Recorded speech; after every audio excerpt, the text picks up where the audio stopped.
Hello everyone, today we will start chapter 10 Force and Pressure.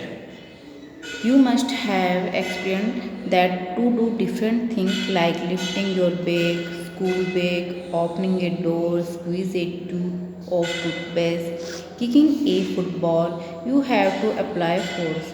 आप सभी ये सब बात जानते हैं कि अगर आप किसी भी ऑब्जेक्ट को लिफ्ट करते हो या ओपन डोर करते हो या टूथपेस्ट को स्क्वीज करते हो, किक करते हो फुटबॉल को, तो उसके लिए आपको एक फोर्स को अप्लाई करना पड़ता है.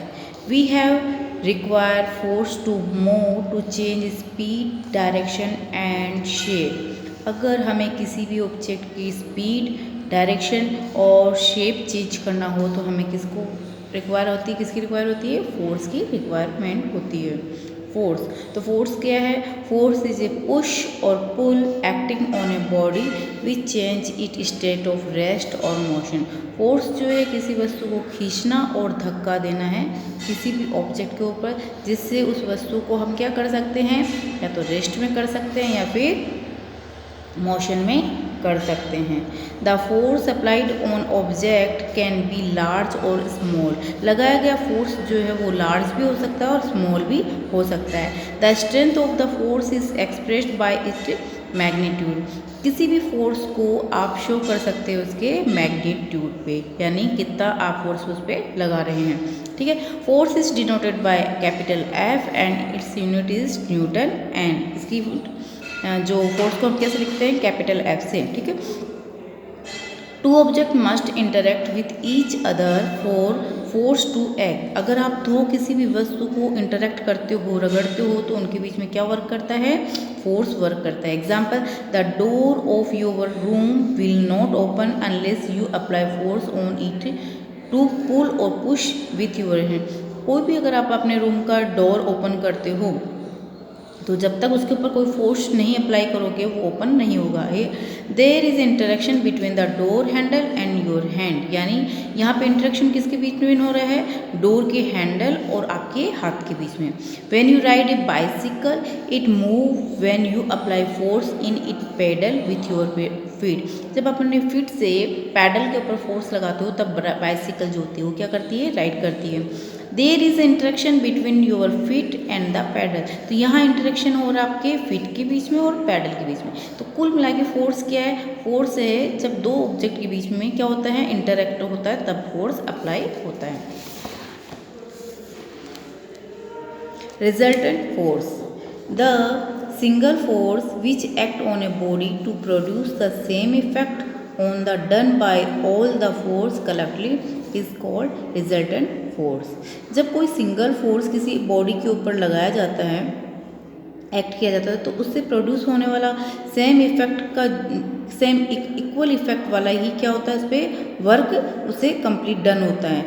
सो इसे हम क्या कहते हैं? रिजल्टेंट फोर्स कहते हैं. If two people apply force on an object in the same direction, the resultant force is the same of the all the force applied. अगर दो पीपल के द्वारा किसी एक ऑब्जेक्ट पे सेम डायरेक्शन में फोर्स लगाया जाता है तो रिजल्टेंट फोर्स जो है sum of all the force applied, यानी दोनों के मिले हुए फोर्स का क्या हो जाता है? सम हो जाता है, टोटल हो जाता है. Thus a bicycle pushed by two people will move faster than when it pushed 1%. कहने का मीन्स है कि अगर किसी बाइसिकल को या ट्रॉली को एक व्यक्ति के द्वारा पुश किया जाता है, पुल किया जाता है, अगर बाइसिकल को पुश किया जाता है एक व्यक्ति के द्वारा, तो उसके अपोजिट अगर हम दो पीपल द्वारा पुश किया जाएगा तो वो क्या होगा? फोर्स जो है वो मूव फास्टर होगा, यानी उससे वो जल्दी फास्ट वर्क करेगी. If two force act on A object in opposite direction the net force acting on it the difference between the two force.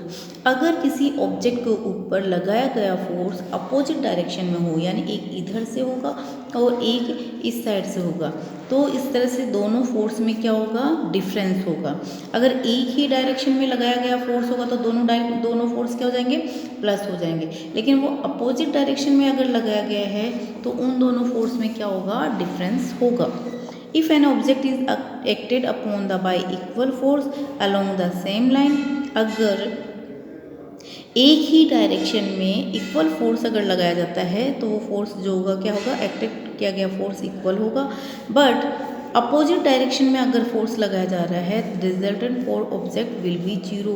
अगर ऐसी कंडीशन में एक इधर से और एक साइड से लगाया गया फोर्स है तो दोनों फोर्स की कंडीशन क्या हो जाएगी, जीरो। ठीक है, the object will not move, और ऐसी कंडीशन में अगर जो फोर्स होगा वो क्या होगा, जीरो हो जाएगा और कोई भी ऑब्जेक्ट जो होगा वो मूव नहीं करेगा। ठीक है, इसी तरह से इसने कहा, एक एग्जांपल से समझाया कि ट्रॉली को अगर एक सिंगल बॉय पुश करता है उसके कंपैरिजन अगर दो बॉय एक ही डायरेक्शन में पुश करेंगे तो ऑफकोर्स मूव फास्टर होगा। बट उसी ट्रॉली को अगर अपोजिट डायरेक्शन में अगर फोर्स लगाया जाएगा तो वो वस्तु जो होगी वो क्या होगी, इक्वल दोनों साइड से वो क्या होगी, ट्रॉली जो होगी वो बराबर दोनों साइड से खींची जाएगी।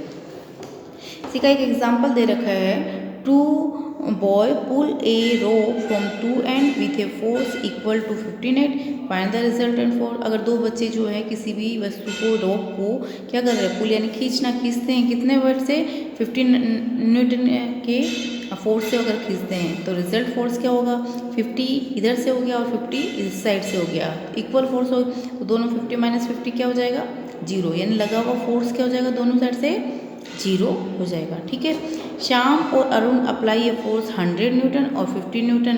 ठीक है, बॉक्स पे सेम डायरेक्शन, एक ही डायरेक्शन में लगाते हैं तो कैलकुलेट क्या होगा, दोनों के दोनों फोर्स एक ही डायरेक्शन में लग रहे हैं तो दोनों क्या हो जाएंगे, यहाँ पे प्लस हो जाएंगे। तो ये जो था वो अपोजिट डायरेक्शन में था इसलिए माइनस होकर जीरो वेट हो गया, और ये वाला दोनों सेम एक डायरेक्शन में होने की वजह से क्या हो जाएगा, यहाँ पे प्लस हो जाएगा। ओके।